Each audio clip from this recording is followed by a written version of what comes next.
खं ब्रह्म।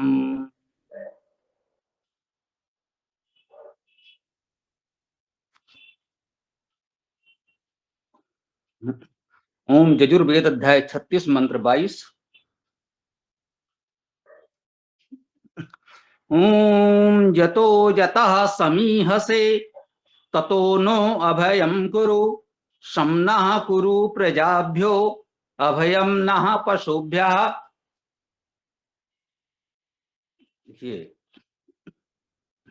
पिछले मंत्र में अंतिम चरण था यथा स्वा समीहसे। इस मंत्र का प्रारंभ हो रहा है यतो यतः समीहसे। यतो भी यतः ही है, विसर्ग का वो हो जाता है। यतो लिखें या यता लिखें एक ही बात है। यतः यतः समीहसे, जिससे जिससे हम सम्यक प्रयत्न करते हैं। ईहसे चेष्टा प्रयास करते हैं, पिछले बार भी हम लोगों ने कहा था। यह धातु का अर्थ प्रयत्न करना, चेष्टा करना। तो यतो यतः समीहसे, जिससे जिससे हम सम्यक प्रयास करते हैं। ततो नो अभयम कुरु, ततो ततः उससे, नो हमको, अभयम कुरु अभय करो, शम नः कुरु प्रजाभ्यो अभयम नः पशुभ्य। शम शांति कल्याण हो, नः हमारा, कुरु करो हमारा, शांति कल्याण करो, प्रजाभ्यो प्रजाओं के लिए, अभयम नः पशुभ्या अभयम अभय हो, नः हमारे पशुभ्या पशुओं के लिए।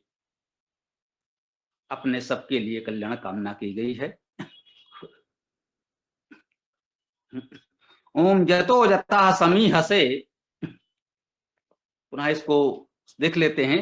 छोटा सा सरल मंत्र है, बहुत व्याख्या की अपेक्षा नहीं है। यथा यथा समीहसे, जैसे जैसे हम कर्म करें, जैसे जैसे हम प्रयास चेष्टा करें। ततो नो अभयम कुरु, उससे नो हमको, अभयम कुरु अभय कर दो, भय मुक्त कर दो। और शमना कुरु प्रजाभ्या, हमारे प्रजाओं के लिए, शम कुरु कल्याण करो, अभयम ना पशुभ्या हमारे पशुओं के लिए भी अभय प्रदान करो। यह इस मंत्र का छोटा सा सीधा सा सरल सा भाव है। हम सबके लिए कल्याण की कामना कर रहे हैं, अभय की कामना कर रहे हैं। हम अपनी सामर्थ्य भर प्रयास कर सकते हैं। संसार में अनेक प्रकार के भय से हम ग्रस्त हैं। अनेक संकट, समस्याएं, भय जीवन में होते ही जी होते ही हैं, स्पष्ट रूप से होते हैं। जो बहुत शक्तिशाली समर्थ हैं, कह सकते हैं उनको उस प्रकार के भय नहीं होंगे। उनको वही भय हो सकता है कि उनकी वो सत्ता, वो सामर्थ्य, वो सर्वोच्च स्थिति संकट में ना आ जाए, उनको यही भय होता है। और साधारण लोगों को विभिन्न प्रकार के भय होते हैं। हमारा जीवन रक्षण ही अपने आप में संकट में होता है। जीवन बचाना, आजीविका बचाना, विविध प्रकार के विघ्न बाधाओं से अपने जीवन को बचाकर चलना, ये भय होता है। ये व्यवहारिक बात कही जा रही है। यहां पर ये भी हम कहना चाहते हैं कि वेद हमको बहुत व्यवहारिक जीवन जीना सिखा रहा है। बहुत आदर्शों की बात नहीं हो रही है कि हम बिल्कुल अभय हैं, हमें किसी का भय नहीं, हमें मृत्यु का भय नहीं, हमें किसी का नहीं। हम प्रार्थना कर रहे हैं कि हम तो अपनी ओर से सम्यक प्रयत्न चेष्टा ही कर सकते हैं। हे प्रभु, हमें अभय प्रदान करो, भय मुक्त होकर हम अपना कार्य कर सके। इसके लिए हम प्रार्थना कर रहे हैं। हम अपनी प्रजा के लिए, जो हमसे उत्पन्न है, हमारा परिवार है, हमारे बच्चे हैं, जैसा भी मान लें, प्रजा जो प्रकट रूप से प्रमुखता से उत्पन्न है वो प्रजा। परिवार में परिवार के लोग ही प्रजा हैं। जो परिवार का प्रमुख है उसके लिए परिवार के अन्य छोटे सदस्य प्रजा हैं। व्यापक स्तर पर राजा के लिए तो सभी निवासी प्रजा हैं, ऐसा भी कहते हैं। तो समनः कुरु प्रजाभ्यो, हम हमारी प्रजाओं के लिए कल्याण करो, और अभयम नः पशुभ्या, हमारे पशुओं के लिए भी अभय प्रदान करो। हमारे पशुओं पर भी कोई भय न हो, कोई संकट न हो, ये भी प्रार्थना की जा रही है पशुओं के लिए भी। अब पशुओं को ही थोड़ा समझने का प्रयास कर सकते हैं। एक तो बहुत साधारण अर्थ में हमने कह दिया पशु, गो अश्व आदि पशुओं का महत्व है, यही धन संपत्ति रही है प्राचीन काल में। तो बहुधा इसका ये अर्थ ग्रहण किया जाता है, लौकिक अर्थ में ये अर्थ ग्रहण कर भी सकते हैं। जब हम व्यवहारिक जीवन की बात कर रहे हैं तो उनका भी महत्व है, इसे स्वीकार किया जा सकता है, ये स्वाभाविक है।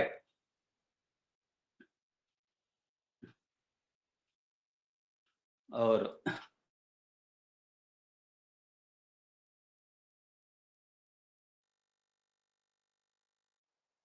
की है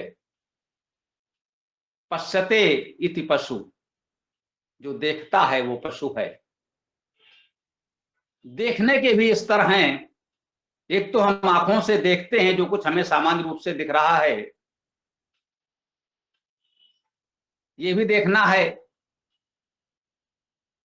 जिनके अंदर ये देखने की सामर्थ्य है, जिन जीवों में ये सामर्थ्य है, जिनको आंखें मिली हुई हैं, वो आंखों वाले सभी जीव पशु की श्रेणी में आ सकते हैं, देखने की सामर्थ्य है। और यहाँ विशेष देखने का भाव हो सकता है। ऋषियों मंत्र दृष्टारा कहा है, जो मंत्र के दृष्टा हैं वे ऋषि हैं।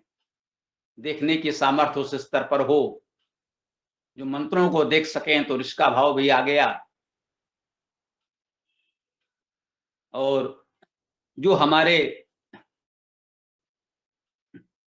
मार्गदर्शक हैं, मार्ग दिखाने वाले हैं, जो हमारे जीवन को निकट से देखते हैं, मार्ग दिखाते हैं, वे हमारे सभी शुभचिंतक, मार्गदर्शक, गुरुजन, परिजन, वे भी इसके व्यापक अर्थ में समाहित हो सकते हैं। तो इन सभी अर्थों में इस मंत्र में जो मूल भावना, मूल कामना की गई है, जैसे जैसे हम कर्म करें, हमको प्रभु अभय प्रदान करो, कल्याण हमारे जन जन का हो, अभय हमारे पशुधन का। सबके कल्याण की भावना, सबके अभय की भावना और कामना इस मंत्र में व्यक्त की गई है। तो इस मंत्र में आज इतना ही। इसकी व्याख्या को हम यहाँ विराम देते हैं। अब आप लोग कोई प्रश्न आदि विचार हो तो रख सकते हैं, देखते हैं। ओम।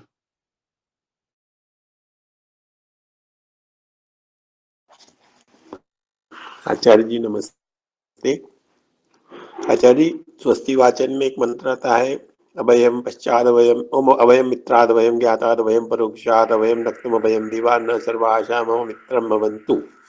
तो इसका और उसका काफी मिलता जुलता अर्थ लगता है। ऐसा जैसे आपने कहा था कि वेदों में मंत्र काफी रिपीट हुए हैं, जैसे हम परमात्मा का नाम लेते हैं तो हम उसको अगर बार बार मतलब सुनेंगे, करेंगे, तो हम उस दिशा में बढ़ते चले जाएंगे। तो इसका भी ये मंत्र थोड़ा थोड़ा काफी कुछ मैच करता हुआ, ऐसा मेरा सोचना है। थोड़ा सा आप प्रकाश डालें। जी बिल्कुल ठीक है, अभय की कामना की गई है वहां भी और यहाँ भी। बिल्कुल ठीक है। जी। ओम।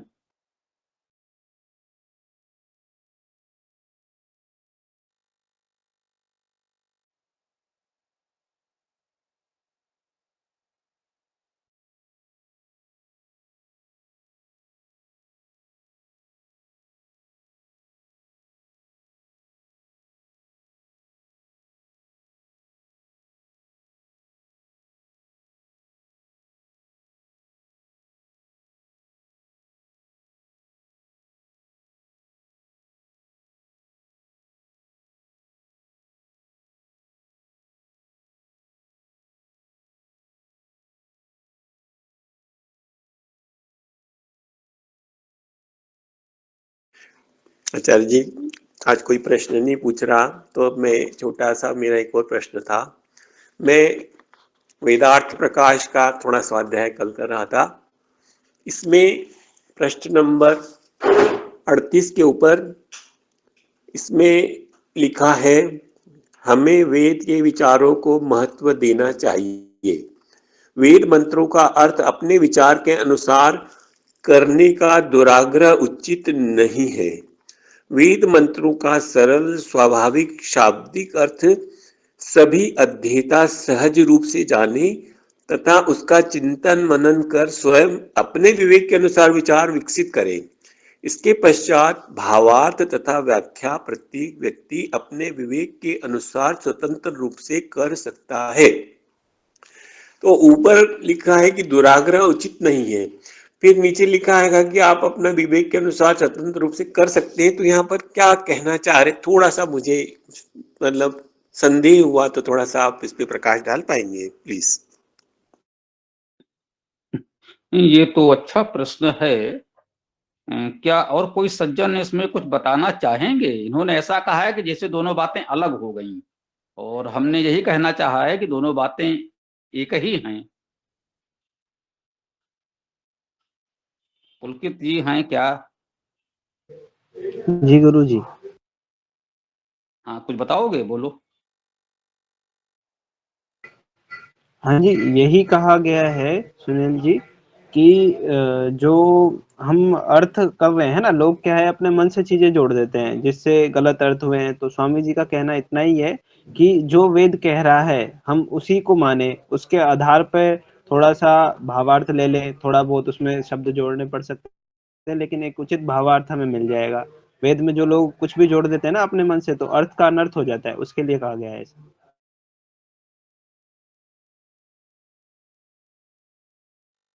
जी, इन्होंने जो कहा ठीक कहा। हरीश जी, आप बताइए। स्वामी जी नमस्ते, मेरा संबंध में कोई अध्ययन नहीं है।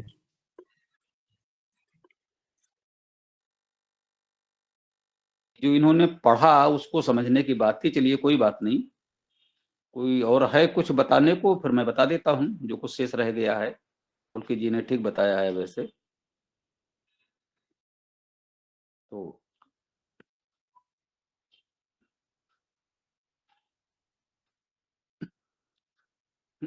इसमें बात यह है, पहले से कुछ पूर्वाग्रह हमने या तो पाल लिए कि हमारी समझ से धर्म ये है, उसकी ये मान्यताएं हैं, और वो तो वेद में होनी ही चाहिए। जिस भाष्य में वो बात हमको नहीं मिल रही, बोले ये ठीक नहीं है। प्रत्येक व्यक्ति की जो भी भावना मान्यता है उसके अनुसार वो सत्य है। और ये हमने बिल्कुल कहा कि प्रत्येक व्यक्ति को अपने विचार रखने का अधिकार है, इसमें हमें कोई आपत्ति, कोई संदेह नहीं है। ठीक है, सबके अपने विचार तो हो सकते हैं उसके अपने लिए, लेकिन यदि कोई व्यक्ति अपने विचार सब पर थोपने का प्रयास करे तो ये उचित नहीं है। मैंने जो भी भाव रखा आपके समक्ष, आप उससे असहमत हो सकते हैं, ये आपका अधिकार है। परंतु यदि आप ये कहें कि मैं ये मानता हूं और यही परम सत्य है, दूसरे को इससे अलग बोलने का अधिकार नहीं है, तो ये ठीक नहीं, बात नहीं होगी। एक पक्ष तो ये है। तो दूसरा पक्ष ये है, इसमें कहा गया कि वेद का जो निष्पक्ष अर्थ हमको करना है, शब्द सा प्रामाणिक धातु अर्थ करिए, प्रत्येक शब्द का धातु के अनुसार अर्थ लिखिए, उसको मिलाकर एक वाक्य बना लीजिए, वाक्य बनेगा, उसका कोई ना कोई अर्थ निकलेगा। जो अर्थ निकलेगा वही उसका सत्य अर्थ है, इसमें कहीं कोई भ्रम के लिए स्थान ही नहीं है। हमने अपनी ओर से कोई शब्द जोड़ा नहीं, मंत्र का कोई शब्द छोड़ा नहीं, तो जो अर्थ निकला वही उसका बिल्कुल सत्य निष्पक्ष अर्थ हो गया, इसमें तो कोई संदेह रहा नहीं। तो जो शाब्दिक अर्थ होगा वो बिल्कुल ठीक होगा। हाँ, ये ठीक है कि धातुएं भी बहुअर्थी होती हैं, और कभी कभी किसी शब्द को एक से अधिक धातुओं से बनाया जा सकता है, तो उससे भी अनेक अर्थ हो सकते हैं, जिसको हम कहते हैं अनंता वै वेदा। वैदिक शब्दों के, वैदिक मंत्रों के अनेक अर्थ हो सकते हैं, ये तो ठीक बात है। अब ये दुराग्रह कि हमारे फला गुरु जी ने ये अर्थ किया है, ये एकमात्र सत्य है, दूसरा वाला अर्थ ठीक नहीं है, ये दुराग्रह उचित नहीं है। बहुधा ये हो जाता है कि भाई नहीं, वो कहीं किसी कारण से हम किसी व्यक्ति संस्था से जुड़ गए हैं और उसके नाम से जो कुछ भी जैसे भी छप गया है और हमने मान लिया नहीं भाई हमारे गुरुजी ने जो कर दिया है उसके अतिरिक्त किसी और को कुछ सोचने बोलने का अधिकार ही नहीं है, जो कि हमारे गुरुजी तो परम परमेश्वर साक्षात हैं। तो इस प्रकार की रूढ़ियां जब बन जाती हैं तब समस्या उत्पन्न होती है। इसलिए हमने ये कहा है कि प्रत्येक अध्येता, प्रत्येक पाठक को यह अधिकार है। शब्दशः अर्थ तो आप कर लेंगे व्याकरण के अनुसार, भाई एक शब्द के धातु के अनुसार यदि अनेक अर्थ हैं तो उनमें से कोई भी एक अर्थ चुनने का अधिकार आपको है। मैंने या किसी ने किसी अर्थ को चुना है और आपको लगता है नहीं इसके इतने अर्थ थे, ये वाला लेते तो ज्यादा अच्छा होता, आपको ये पूरा अधिकार है कि आप अपनी इच्छा से उसमें से कोई अर्थ चुने और फिर पूरे मंत्र का अर्थ निकालने का प्रयास करें। तो पूरे मंत्र का क्या अर्थ निकला वो देखें और वेद की गरिमा के अनुकूल हो, और एक सही बात वो कह पा रहा हूं तो वो अर्थ आपका बिल्कुल सही है मेरे विचार से, वो अर्थ मुझे स्वीकार्य है, भले ही मेरे किए हुए अर्थ से अलग हो या उसके विपरीत ही क्यों ना हो, वो हमें स्वीकार्य है, मैं उस पर आपत्ति नहीं करूंगा। परंतु ये आग्रह कि आप कहें नहीं मैंने जो अर्थ किया है वही एकमात्र सही है, सत्य अर्थ है और बाकी सारे अर्थ जो हैं वो असत्य हैं, तो फिर विवाद उत्पन्न होगा। आप कहें भाई देखिए मेरे विचार से ये वाला अर्थ ग्रहण करना अधिक उपयुक्त था, देखिए मैंने इस मंत्र का ये अर्थ किया है, कैसा है? हम कहेंगे बहुत अच्छा प्रयास है आपका, हमारा अर्थ कुछ से कुछ भावार्थ अलग हो सकता है, देखिए शब्दार्थ तो एक होगा, वो अलग नहीं हो रहा है। या किसी शब्द के अनेक अर्थ हैं, अनेकार्थी शब्द होते हैं, सभी भाषाओं में होते हैं, तो उनमें से किसी शब्द का कोई अर्थ आपने चुना है, वो आपका अधिकार है। परंतु ये आग्रह ना हो कि बस यही वाला अर्थ चलेगा बाकी नहीं चलेंगे। दूसरा व्यक्ति उन कई अर्थों में से कोई दूसरा अर्थ चुन रहा है, उसे भी अधिकार है वो अपना चुने। और शाब्दिक अर्थ जब एक निश्चित हो गया तो भावार्थ उसका एक अलग कि हाँ भाई उससे क्या प्रेरणा हमने ग्रहण की, उसको किस रूप में कहाँ कैसे अपनाया जाए, ये भावार्थ है, ये भी लोगों का अलग अलग हो सकता है। तो हमने ये कहा है कि वेद को उदारता से अध्ययन किया जाए, ऐसा ना हो किसी एक भाष्य से हम चिपक कर रह जाएं, तो वेद का अध्ययन ही नहीं हुआ, वो तो भाष्य का अध्ययन हो गया। भाष्य को सहायक माना जाए और स्वयं प्रत्येक शब्द का अर्थ करते हुए वो मंत्रार्थ करने का प्रयास किया जाए। यदि ये संभव हो तो बहुत अच्छा होगा, सब लोग व्यापक अध्ययन करेंगे तो फिर वास्तव में वेद का व्यापक स्वाध्याय होने लगेगा, तभी वैदिक समाज की परिकल्पना की ओर हम लोग बढ़ सकेंगे। ऐसा कुछ हमारा विचार है, यदि बात स्पष्ट हो पाई हो तो तम है। ओम। बहुत बहुत धन्यवाद आचार्य जी, अब पूरी बात समझ में आ गई मेरी क्या कहना चाहते थे उस पैराग्राफ में। बहुत बहुत धन्यवाद।